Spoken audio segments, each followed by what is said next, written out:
เย็นเลย สวัสดีครับท่านสมาชิกวีเลอร์พิเชนนี่9 สิงหาไม่ค่อยสบายนะครับเวลาพูดอาจจะมีไอบ้าง ก็เอานกมาซ้อมบ่ายกันที่คลังน้ำมันผมยังเรียกคลังน้ำมัน โยนเดี่ยวเลยเว้ยแม่งโขงแม่งร้ายว่าโยนเดี่ยวเลย มากันโดยไม่ได้นัดหมาย ตอนนี้ก็เสียโขงก็มายืนอยู่ตรงนี้เหมือนกันแอบซุ่มตามมาสะกดรอยตามมาครับ ก็ให้สมาชิกเห็นโลเคชั่นครับน่าปล่อยมากตรงนี้ เรียกคลังน้ำมันเป็นจุดที่นกผ่านนะครับเป็นร่องนกผ่านครับก็มีอาจารย์เล็กมาด้วยครับมานัดกันมาเจอกันโดยไม่ได้นัดหมายโขงก็ไม่ได้โกหกแล้วเว้ยครับตอนนี้ก็เริ่มทยอยปล่อยกันทีละนิดทีละหน่อยครับเอาชัวร์ไว้ก่อนเอาน้ำบอกไหมพอไหมล้างตีกันเรียบร้อยแล้ว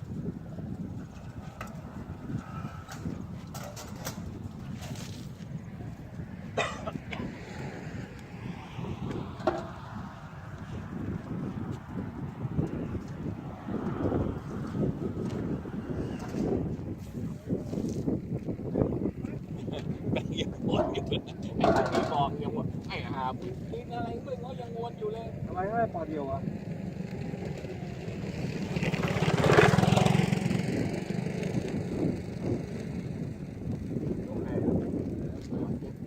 ทำไมยศเดียวอ่ะ ไม่ไปไม่ไป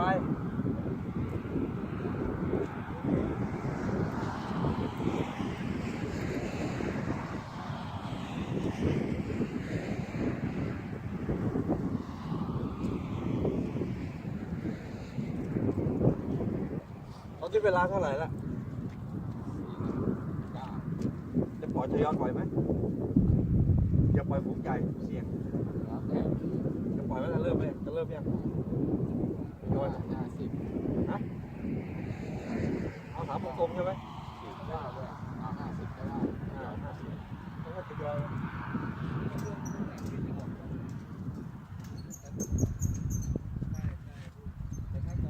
เอา5 นาทีป่ะ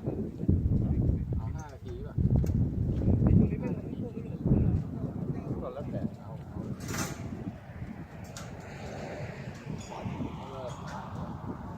นาทีดี5 นาที เรามือช่วยมัน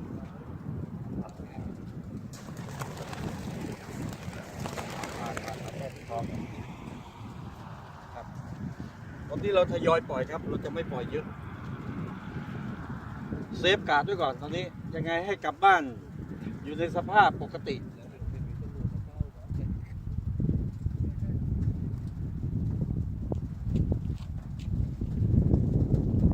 ลมตะวันตกใช่ไหมเนี่ยลมส่ง ของทะเล นี่บ้านไปทางนี้นะบ้านเราไปทางนี้นะ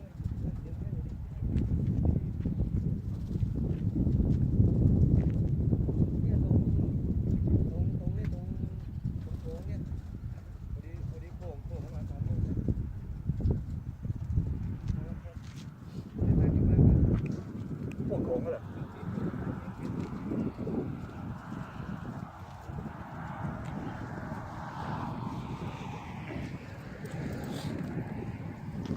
ครับที่เห็นด้านนี้คือคลังน้ำมัน เป็นจุดที่นกผ่านแล้วก็นกลงด้วยนะครับคลังน้ำมัน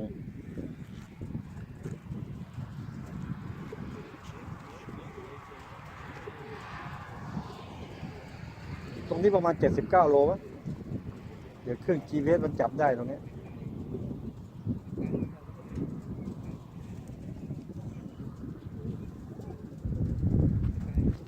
โอเคนะครับ